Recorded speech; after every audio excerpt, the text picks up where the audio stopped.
তিনি আমাকে প্রকাশ্যে বলেছিলেন, আপনি বিএনপি করেন, আপনাকে এফডিসিতে ঢুকতে দেওয়া হবে না। আপনি কিভাবে এফডিসিতে ঢুকেন আমি এটা দেখে নিই। ১৫ বছর পর আমরা মুক্তভাবে এফডিসিতে এই যে প্রেস কনফারেন্স করতে পারছি, আপনাদের সাথে কথা বলতে পারছি, এই জন্য খুশি। এই জন্য সবাইকে আবারও ঈদ মোবারক। আজকে আমি ভারাক্রান্ত হৃদয়ে স্মরণ করছি তাদের কথা, শ্রদ্ধার সাথে স্মরণ করছি তাদের কথা, যাদের রক্তের বিনিময়ে আজকে আমরা এই বিজয় অর্জন করছি। ছাত্র সমাজ, ছাত্র জনতা যদি স্বেচ্ছায় তাহলে হয়তো আমরা এই বিজয় অর্জন করতে পারতাম না। আমারও আমাদের এই চলচ্চিত্র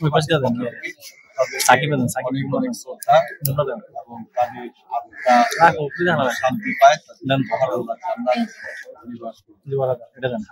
আমার খুব ইচ্ছা ছিল আজকে আমার এক চলচ্চিত্র ভাই তাকে ডেকে এনে আমি বসে একসাথে আজকে দুপুরে লাঞ্চ করতাম,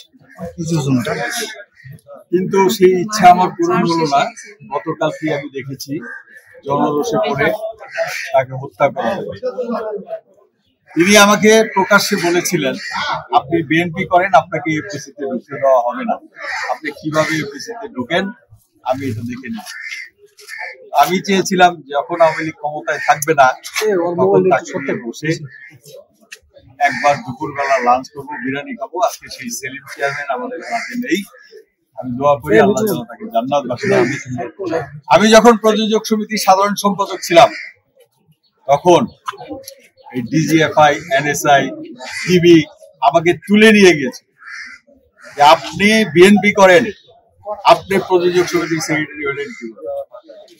আমরা যখন একটা চলচ্চিত্র নিয়ে চলচ্চিত্রটাকে যখন আমরা স্টেট ওয়েতে নিয়ে যেতে চেয়েছিলাম, কিছু লোক আমাদের বিপক্ষে ছিল। আমি বিএনপি করি এটাই তাদের সহ্য হচ্ছিল না। আবার বিএনপি তো করি, আবার প্রযোজক সমিতির মতো একটা মাদার অর্গানাইজেশনের মতো জায়গায় বিএনপির লোক কিভাবে সেক্রেটারি হয়? আমি এই কয়েক বছরে আসলে অনেক কিছু আমি বলি নাই, মাঝে মাঝে সীমাসম্মানে আমি একটু বলতাম। আমার বাসায়ও অনেক ঝামেলা করছে, অনেক ইয়ে করছে, কারণ এলাকার লোক তো জানতো যে আমি বিএনপি করি, রাজনীতির সাথে জড়িত। আমরা সেই কথা বলবো না, শুধু একটা কথাই বলতে চাই, 17 বছর পর আবার স্বাধীনতা আমরা ফিরে পেয়েছি। আমরা মুক্তভাবে কাজ করব। এই এফডিসিটা আমাদের, ওরা যেভাবে আমাদেরকে গলা টিপে ধরেছে, আমাদেরকে কথা বলতে দেয়নি, আমরা তাদেরকে স্বাধীন করি না। এফডিসি কাজের জায়গা, এখানে আমরা মনে করি যে এটা আমাদের রুজি রুটির জায়গা। এখানে রেষারেষি, হিংসি, দলাদলি এটার ঊর্ধ্বে থাকা উচিত, কিন্তু বিগত 17 বছর কিন্তু সেটা করে নাই। আমি মনে করি যে আমরা সেটা করবো না। আমাদের সবাইকে ধৈর্য ধরে কাজ করতে হবে। এই এফডিসি কে জিয়াউর রহমান যে অবদান দিয়েছেন, একটু আগে যে রানা সাহেব বললেন, আমাদেরকে এইটা সমুন্নত রাখতে হবে। আমরা এই জিয়াউর রহমানের আদর্শ সৈনিক। আমাদের নেত্রী হচ্ছেন দেশ নেত্রী বেগম খালেদা জিয়া।